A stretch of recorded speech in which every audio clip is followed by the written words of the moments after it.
Fellow Ghanaians, good evening. I thank you for welcoming me into your homes for the 16th time as the fight to defeat COVID-19 continues not only in Ghana, but across the world. Day in, day out, countries, including our own, institute measures to try to limit and contain the spread of the virus and return lives to normalcy. Some of these measures have been successful. Others have not worked, with some countries now experiencing hikes in infection rates and the emergence of what is referred to as a second wave of the virus.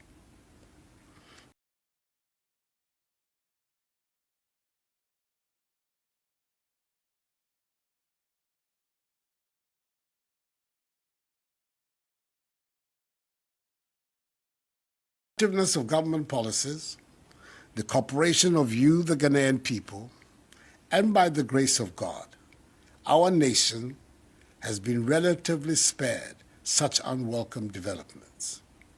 Indeed, since 31st of May, when government decided to embark on a strategic, controlled, progressive, and safe easing of restrictions in the country, so as to get our lives and economy back to normal in safety, we've continued to witness low hospitalization and low death rates. The number of active cases continues to be on the decline. At the time of my last address, 2 weeks ago, the total number of active cases, that is persons currently with the virus, stood at 1,847 persons. As of Friday, 28th August, the number of active cases has reduced to 1,059 persons. A total of 42,963 persons have recovered, and 276 persons, a great majority of them with underlying illnesses such as hypertension, diabetes, and chronic liver disease, have sadly died. Inasmuch as these statistics are encouraging, in contrast to what is pertaining in several countries across the world, we cannot afford to let our guard down. We have to maintain, in a state of constant readiness, the enhanced infrastructure and expertise we have built during the period of the virus to cope with it. I've been reliably informed that in some regions of our country where there are no active cases, some residents are abandoning altogether the protocols, such as the wearing of masks put in place to defeat the virus. Indeed, the high compliance rate with mask wearing of persons surveyed by the Ghana Health Service in some selected areas of Accra, to which I referred optimistically in my last address, has, according to a new survey by the same service, fallen alarmingly. This is not acceptable, as the enhanced hygiene, mask wearing, and social distancing protocols must now be central features of our lives, and they must continue to remain so for some time to come until we see to the elimination of the virus from our country. Let me remind those amongst us who want to continue to disregard these protocols that severe sanctions exist in our laws for such persons who will want to endanger the rest of the population through their actions and negligence. The law enforcement agencies will, where necessary, apply these measures without fear or favor, ill will or malice, and without recourse to a person's ethnicity, gender, or religion. Fellow Ghanaians, in update number 15, I announced the easing of restrictions in some areas of national life. I also indicated my hope that preparations and simulation exercises underway, including the installation of COVID-19 testing facilities at Kotoka International Airport, would give us a clear indication as to whether or not we could reopen the airport on 1st September. after weeks of thorough work, I'm satisfied that it's safe to do so. Fellow Ghanaians, I'm glad to announce that Kotoka International Airport will reopen and resume operations from Tuesday, 1st September 2020. This decision has been communicated to all international airlines. It has been well established that the very first cases of COVID-19 in Ghana were imported into our shores. We are determined to make sure this scenario does not reoccur. The commitment to ensuring that the gradual easing of restrictions, including the reopening of our airport, does not lead to the importation or resurgence of the virus into our country is firmly in place. That is why the following measures have been taken and duly communicated to airlines wishing to resume flights to Ghana. First, any passenger arriving in Ghana must be in possession of a negative COVID-19 PCR test result from an accredited laboratory in the country of origin. The test should have been done not more than 72 hours before the scheduled departure from the country of origin. All airlines have been instructed to ensure compliance with this directive for all passengers wishing to travel to Ghana. And those airlines who fail in this regard will be duly sanctioned. Second, disembarking passengers must do so wearing face masks. Third, upon disembarking from the aeroplane, each passenger will undergo a mandatory COVID-19 test at the airport terminal at a fee to be borne by the passenger. The test result will be available within 30 minutes. 4, children under the ages of 5 will not be required to undergo testing at the airport. 5, passengers who test positive for COVID-19 will be handled by the health authorities for further clinical assessment and management. And 6, passengers who test negative can thereupon enter Ghana to go about their lawful activities and will be advised to continue to observe COVID-19 safety precautions during their stay in Ghana. The Ministries of Information, Health and Aviation and their respective agencies, the Ghana Health Service, the Ghana Airports Company Limited, and the Ghana Civil Aviation Authority, will spell out in further detail the protocols surrounding the reopening of our international airport and the procedures to be adhered to by passengers arriving in Ghana at the COVID-19 media briefing tomorrow, Monday, 31st of August. For the avoidance of doubt, our borders by land and sea will continue to remain closed to human traffic until further notice. Fellow Ghanaians, I'll now address the question of the reopening of our schools.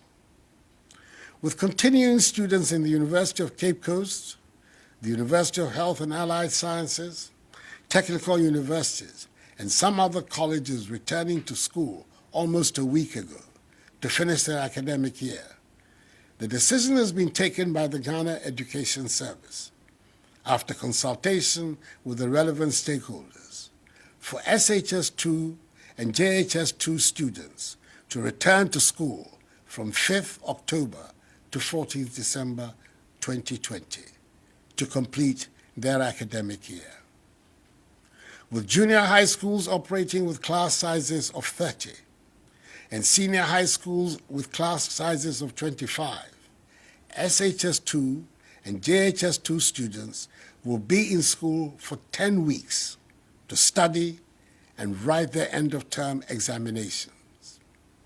SHS2 students in boarding houses are to return to their various dormitories on 5th October, whilst day students, respecting fully the COVID-19 protocols, will commute from home to their respective schools on the same date. Prior to reopening, all junior and senior high schools will be fumigated and disinfected. Just as was done in the case of final year university, JHS and HHS students, all JHS2 and SHS2 students, as well as all teaching and non-teaching staff, will be given reusable face masks. Each school will be provided with Veronica buckets, gallons of liquid soap, rolls of tissue paper, thermometer guns, and 200 milliliter containers of sanitizers.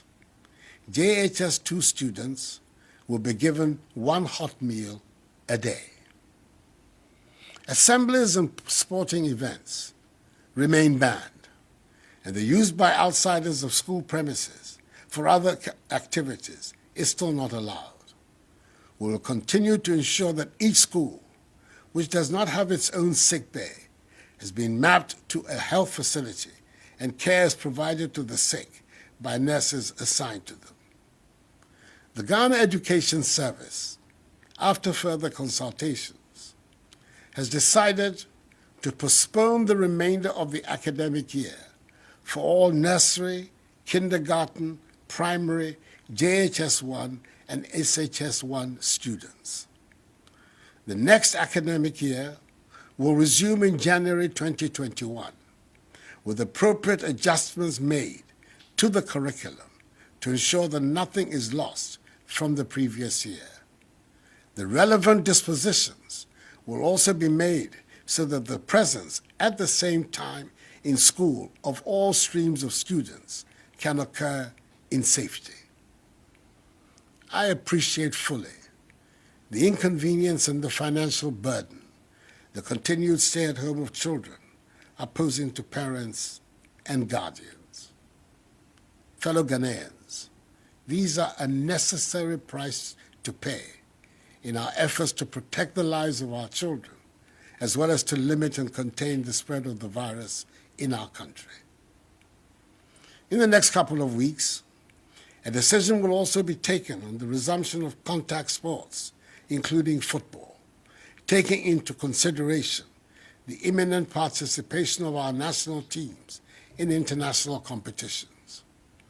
As a known lover of football, I know how devastating its absence has been, and it is my hope that very soon we will all have the pleasure of playing and watching the beautiful game again. Until then, non-contact sports are the only sporting events permitted to take place. Beaches, pubs, cinemas, and nightclubs are still to remain closed until further notice. All other institutions that have been cleared to function are to continue to do so in strict adherence to the COVID-19 protocols. Enuanom, yɛayɛ nhyehyɛeɛ a ɛbɛma ebinada ebe yɛbɛsan abue Kotoka International Airport. Mesrɛ mo, paa sɛ yɛpɛ sɛ yɛpamo yare ɛfiri yɛn man mu a, yɛn nyinaa ɛnhyɛ mask no sɛ yɛfiri fie a, ɛno na ɛbɛbɔ yɛn ne yɛn man no ɛho ban. Anyamime, wɔtɔ gbagyia no, yi ha wɔgbɛ ni wɔgbele Kotoka International Airport ekun jufoni bane mi panyefai ke lele monta ni wo hwe helane ke je wo mana mi wo fe wo mask ke wo hihia no ni ba wa wo ke wo ma.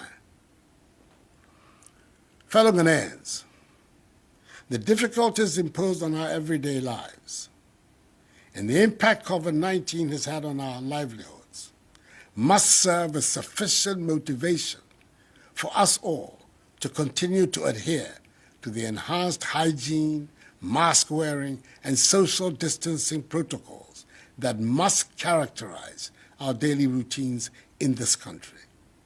The more we adhere, the sooner we defeat the virus and return to our normal way of life.